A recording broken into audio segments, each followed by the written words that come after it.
Hello friends नमस्कार। मुई आपण मानकर प्यारा कलाहांडी कटप्पा आ मुई आसुचे जनवरी 11 तारीख लयकेरा रे। तो आपण माने समस्ते आसन जॉइन करन मोर संगे मीट करबे। आउ बहुत खुशीर कथा पूर्वतन स्वास्थ्य मंत्री नव दास को प्रचेष्टा रे शहीद वीर करुणाकर सिंह नायक खगे नायक कन्हई नायक को प्रतिमूर्ति उन्मोचन समारोह अच्छे।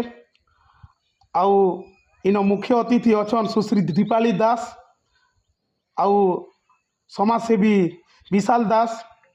तो बहुत ही खुशीर कथा मते डाकी थिबार लगी। तो आपण माने बहुत मात्रा रे आसन जॉइन करन बहुत सारा मजा करमा आउ ई प्रोग्राम के सक्सेसफुल करमा। तो